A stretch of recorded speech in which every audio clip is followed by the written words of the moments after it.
Welcome to today's edition of Daytime Dialogues. I have the great pleasure of welcoming a dear friend, Joanna Benarroch from England, to be part of the conversation today. I don't know how many people know Joanna's name, but if you don't know it, it means you haven't read the introduction to almost every book that the late Rabbi Sacks ever printed. Because for 25 years she worked with him, actually a little more than 25 years she worked with him, ending the period of time, the last 16 years as the director, as the chief executive of his office. She was the person who made sure he was where he was supposed to be, made sure he didn't have to go where he didn't have to be, and kept everyone else focused on allowing Rabbi Sacks to rise to the level of greatness that he was able to do so. So, Joanna, it's a pleasure to welcome you back to KINS. Thank you so much for having me. It's a pleasure to be with you and a real honor to be on your Daytime Dialogues. So thank you very much. And I recognize your background. I'm feeling homesick. Good. We look forward to you coming. The invitation is always there. Thank you. A pleasure to have you visited before.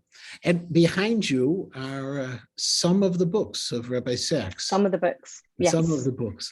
And what I want to talk with you about today is just to understand a little bit, both of what your role was and also where things are going in the future. Now, your background is in accounting, isn't it? I qualified as an accountant whilst I was in the office of the chief rabbi. Oh, okay. Yes. So and you rose for then you were director of the office. So I'll take you back a little bit. Okay. When Rabbi Sacks became chief rabbi in '91, he realized that that UK jury was kind of looking backwards at through rose-colored spectacles about the golden days that used to be. That weren't really, and they weren't focusing on the future. And he realized that in order to make Anglo Jewry a solid, forward-looking Jewish community, they needed to embed education into the community and make it part of everybody, sort of top of the agenda for everybody. But he realized also that that wasn't going to fit everybody's, be everybody's cup of tea. But some Jews were more cultural and wanted other engagement with Yiddishkeit, not just through formal education. So even though one of the things that grew exponentially under his chief rabbinate were the Jewish day school system in the UK, it rose from 25% of Jewish kids at Jewish day schools when he became chief rabbi in '91 to almost 70% when he stepped down in 2013. But he set up an organization 2 years after he became chief rabbi in '93 called Jewish Continuity, which was there to reinvigorate the Jewish community. He ran a campaign of adverts which were quite shocking, showing young Jews walking off a cliff. And he said, if we continue as we're going, we're losing 10 Jews a day. And we have been doing so for the last 40 years. So it was quite shocking. And people realized that they had to actually harness their sort of the Jewish life in Great Britain in order to. He was also watching what was going on in America, and he could see outmarriage increasing at worrying heights, and he arrested it with an amazing group within the Jewish community here in Great Britain. So I joined Jewish Continuity in '93, and in 1997 it was subsumed into the JIA, as it was called then, and the UJIA, it's now called the UJIA. At that point, it was totally Israel focused. But they realized that if they didn't worry about what was going on at home, they wouldn't have the funds to support things in Israel. So Jewish Continuity became the renewal part of the UJIA. And I joined the Chief Rabbi's office in 1997. It was quite amusing. In '96, the end of '96, I went to be interviewed with the Chief Rabbi at the time. I had a broken ankle and I was 4 months pregnant. And funnily enough, he didn't laugh me out of Hamilton Terrace. And that was the beginning of an amazing and very privileged working time with him. So that was 97. I went in as office manager and I sort of rose through the ranks, and in 2010 became the director of his office.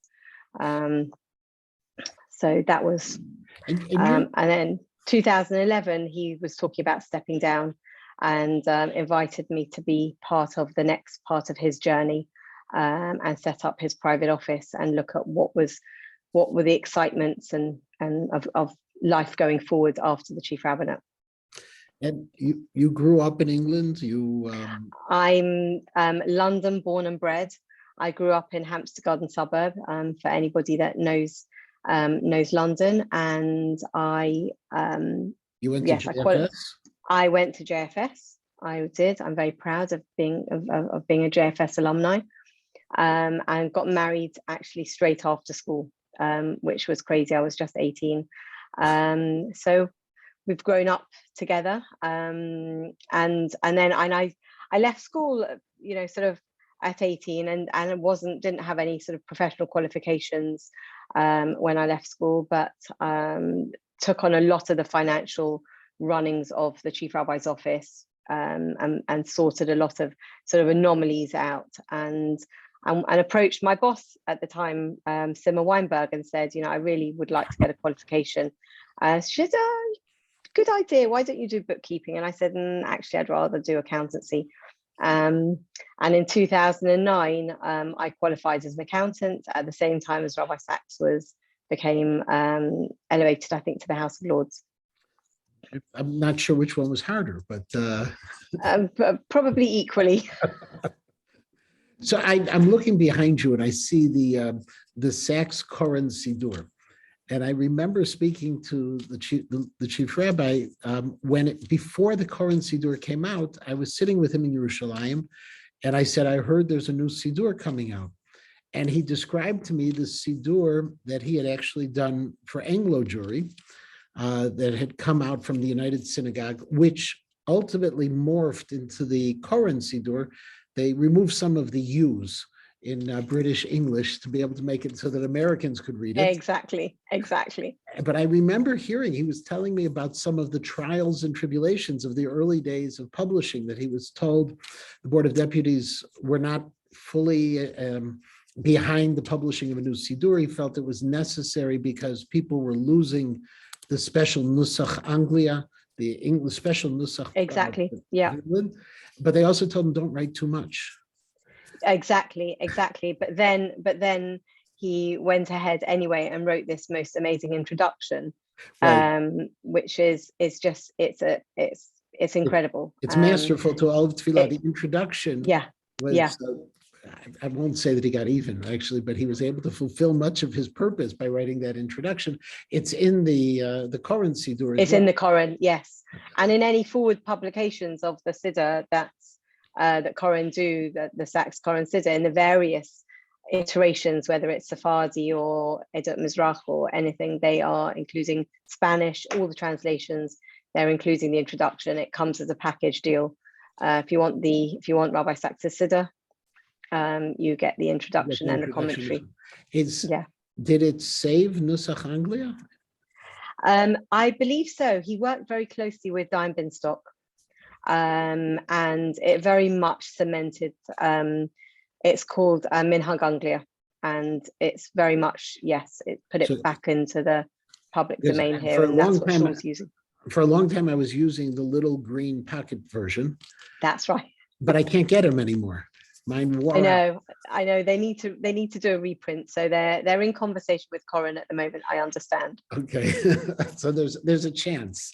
There's a chance. But you've got the small Koren ones as well. Yeah, but I like that little green plastic one with the regular and I apologize to Matthew Miller, the publisher of Koren. I like the Hebrew on the right side and the English on the left side. I quite like it the other way. I like how it meets in the middle. Okay, well, that's why. But my dad doesn't. My dad is. I looked on Amazon for the little one, and it was over $100. They wanted. It was crazy the price they wanted because they're out of print. They're out of print, exactly. So Rabbi Sachs his, his influence grew and grew and grew. When he was first putting out the Siddur in England, it was more, he's the chief rabbi of England. It's a Yeah. prominent position, but it wasn't the worldwide position. What do you think transformed him from being the chief rabbi of England to having that world presence? So I think that when he stepped down as chief rabbi, we encouraged him to do a lot more on social media. And I think that gave him a much more global presence and, saved him on some of the jet lag. But it scaled up his reach in a way that he always encouraged us to try new things. He was, he called us his R&D department. He was happy for us to experiment. He wasn't scared of social media. He didn't understand it really, but he was very comfortable with us experimenting. So the whiteboard animation videos, the Why I Am a Jew video, which has been seen, all over the world by people. He made very complex ideas accessible across the board. And I think that's what people really loved learning from him, because he made life easier, made it easier to understand. But the whiteboard animation videos would take a very complex idea. When we did one, a whiteboard animation for the Great Partnership, not everybody wants to read a 300-page book, but they want to understand why science and religion aren't polar opposites and why they are a great partnership. So as he says very clearly, science takes things apart, religion see how they work, and religion puts things together to see what they mean. And interacting with him, obviously you interacted with him every day for hours upon a day. But one of the things that struck me was he was relatively shy, except when he was on stage. But the interesting thing is the feedback that we've heard since he passed away is how much time he gave individuals from all over the world, whether it was at a Kiddush or, I would receive phone calls from people saying, and someone reminded me very recently about it, that he called me to say a very good friend of his was dying. And he wanted to speak to Rabbi Sachs before he died. And he said, can you see if there's a possibility? And Rabbi Sachs was open to any, all requests of support in that way. And of course, spoke to this gentleman, and they spoke for some time. And it was just, it felt that he was a very shy person, but he felt that he had what to offer. One of the things that he absolutely loved was the time when he spent in NYU one-to-one sessions, and it was almost like a surgery. So he had 15 minutes with the students at NYU, and Rabbi Sana and Rabbi Wolfson would say, they'd put out a notice, Rabbi Sachs is going to be doing his surgery at NYU, book your places. And within 3 minutes, every slot was booked. But he felt that he had an opportunity to help these kids think through some of their ideas and some of their life goals. And it changed lives. And he didn't realize what an impact that he had. But we've heard throughout the last year how many people's lives he touched from around the world. Just incredible. Even just walking down the street and he'd stop and talk to somebody. But incredible. And when at difficult times and good times, he felt that it was important to reach out to people wherever he could. I recall on his first visit to Chicago, he had a book signing afterwards in the hallway of the shul. And that book signing was going on forever. I remember I offered to his wife, to Lady Elaine, to sit in my office so she could relax a little bit. And she was trying to encourage me to find a way to get him to stop, because she really didn't want him to go overboard.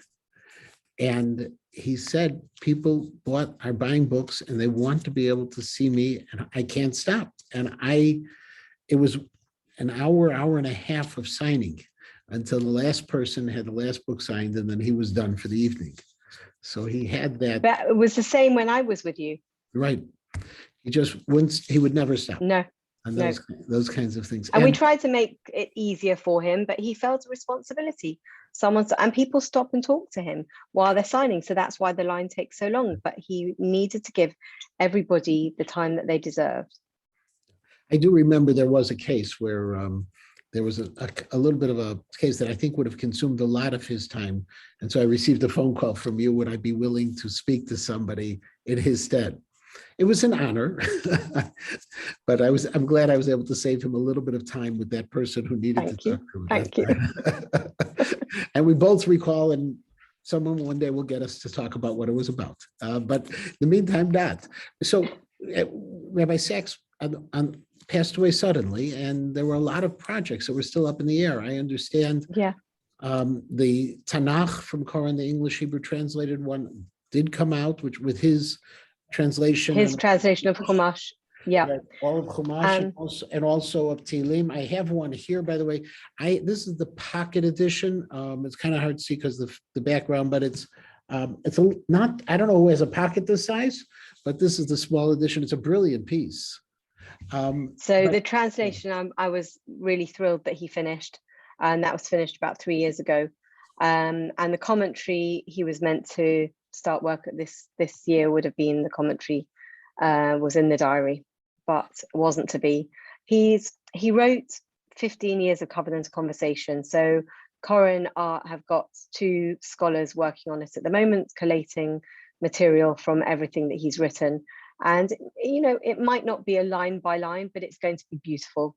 We've seen one example of a Pasha, and it was absolutely incredible. So I think it will be fine.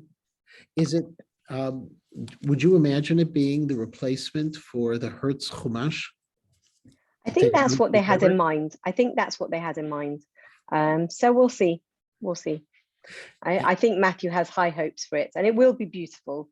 So the translation is phenomenal. It really is stunning. You know, you follow along each week, and it really is. It's a masterpiece. Which of his books do you think had the biggest impact? I think they all have different impacts in different in different groups in society. I think for young people, it's Radical Then Radical Now, when they're finding, you know, that's where the Why I Am a Jew video came from. It's one last chapter. But I think, as someone in one of the newspapers shortly after he died wrote, that I think morality is his living will to us. Oh, I was supposed to have a conversation with him in this venue. I know. You were kind enough to say, read the book. It had just come out, and we got me a copy, and I read the book. It's a masterpiece. And it was something, one of the interesting things is some of the themes, or many of the themes that Rabbi Sachs then developed into his major works, if you read some of his earlier works, you start hearing those themes being developed. Exactly. You know, somebody said, oh, he repeats, but no, he doesn't. He was developing and honing his thinking and his ideas. And the more he read around the subjects, the more he had to bring to the table. More, you know, I was going to tell you sort of a couple of anecdotes that always make me smile. So he called himself our R&D department, and the preparation and the work that he put into absolutely everything he did, you know, wherever he spoke, whether it was, you know, had a round table meeting at home or he was speaking in KINS on a Shabbos morning, he would put in such incredible preparation. He read around the subject and wanted to know who his audience was, because he wanted to speak to them. He wasn't just, you know, he would say, you know, whenever I speak, it's a bespoke piece. It's not an off the rail speech. And I remember in the summer months, I'd get a call from the rabbi in Golders Green, and he'd say to me, Joanna, would you mind asking Rabbi Sachs, would he speak? I'm going to be away for 2 Shabbosos, and my junior rabbi is going to be away as well. Would he mind stepping into the breach? So I'd call him up and I'd say, would you mind stepping in for the rabbi on those weeks? And I said, would you mind doing 1 or 2? And he said to me, Joanna, it doesn't matter when they ask me. I've always got a spare sermon in my top pocket. And so he didn't turn up for sure unprepared. Even if he wasn't going to be asked, just in case they asked him, he'd prepare something. And I remember going with him. I unfortunately I didn't go with him to TED itself, but I went to the TED rehearsal with him. And it's serious. You know, on the plane on the way to New York, I was watching videos that TED produced on how you hold your hands on stage. And he asked me, "What are you watching?" I said, "You just don't want to know." And he said, "No, go on, tell me." And I said, how you hold your hands." He said, "No, don't tell me." I said, "No, because you're a natural on stage." But we got to the TED rehearsal, and they told us, "Come early so you can see somebody else in rehearsal, see how the feedback we give." And the person before him was Ray Dalio, who's one of the biggest hedge funders in the world. He spoke for 18, 19 minutes, and they gave him almost 40 minutes of feedback. So we were sitting there plotting, you know, what are they going to do to Rabbi Sachs?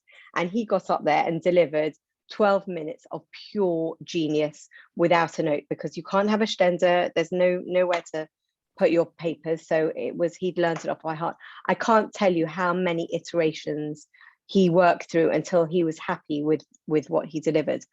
And he came off the stage and was waiting for his 40 minutes of feedback. And Chris Anderson came over to him and said, "Rabbi Sachs, that was outstanding." He said, "I've just got one thing to ask you. Is there any way we could lose the tie?" And I was sitting behind him, I was shaking my head madly. And he said, "Chris, I promise I will stick to the rest of the dress code.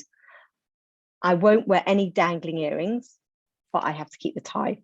And Chris said, how can I argue with you?" But it was quite incredible. And one other thing, which I wasn't there with him for, but I heard about immediately afterwards, he spoke at APAC. And APAC was enormous the year that he attended. It's always enormous. They couldn't get everybody in the same lunch hall, and he was speaking at the lunchtime slot. And the first speech that he gave did not land as he was hoping. You know, the audience was very important to him. He didn't get that kind of feedback. And he walked to the next lunch group that he was speaking to. On the way, it was maybe 2-3 minutes between the two different venues. He honed and edited that speech because of the feedback or lack of feedback he got from that lunch speech. It became APAC's most visited video on their website. He knew how to finesse and was an absolute, he wanted things to be absolutely perfect. So he wasn't comfortable with what he delivered, but between that walk and talk, like West Wing, he honed it and changed it and adapted it for the next audience. What are the projects you have coming up? Please let me tell you what we're hoping to be doing. We will keep publishing his works. We've got we're going to be creating a digital website, digital archive, and there are thousands of articles not yet in a digital format. We hope there are about 8 new books in the pipeline, including a volume on belief, on the Chagim, the Chumash, which we talked about, and books aimed at families, the ceremony and celebration, and the family edition of Covenant Conversation. We're also hoping to translate works into Ivrit, into Russian, Spanish, and French. The website, which I've just mentioned, has thousands of hours of video and audio content.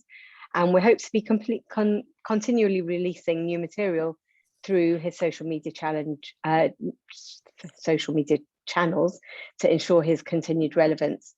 We hope to find ways to integrate his teachings into the Jewish day school system in the US, training teachers to teach his materials, and also into the mainstream schools in Israel.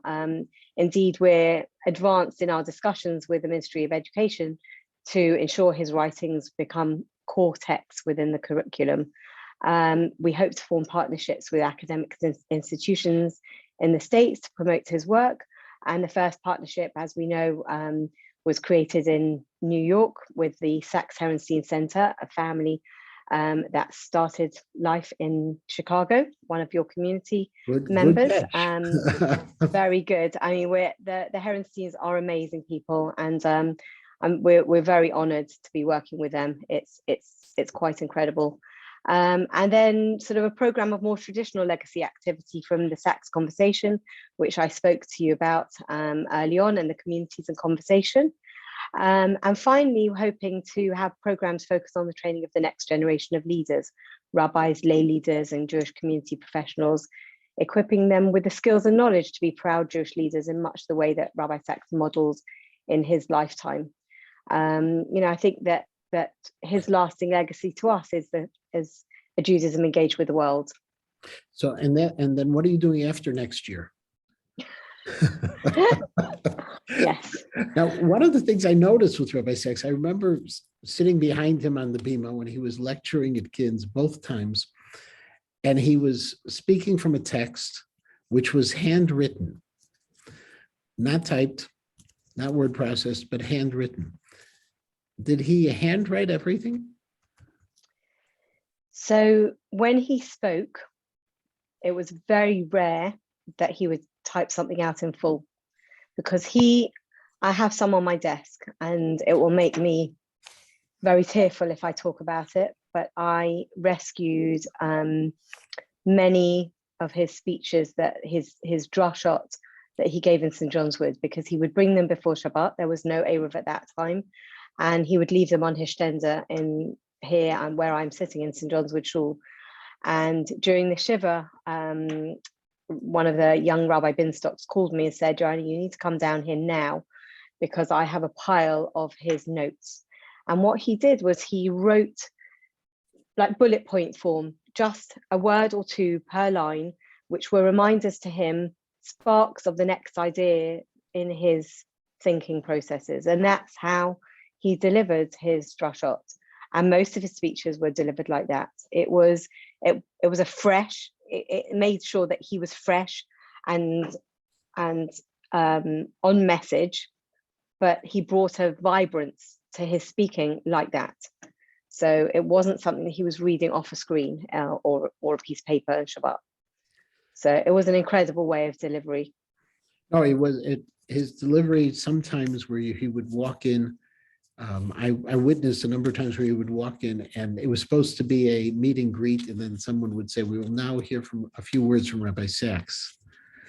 And he had it prepared in his pocket. Well, that's what we were all taught in yeshiva, that you can't go anywhere without a Dvar Torah. And we were told in our back pockets, but he was always more formal. So I guess he had it in his jacket.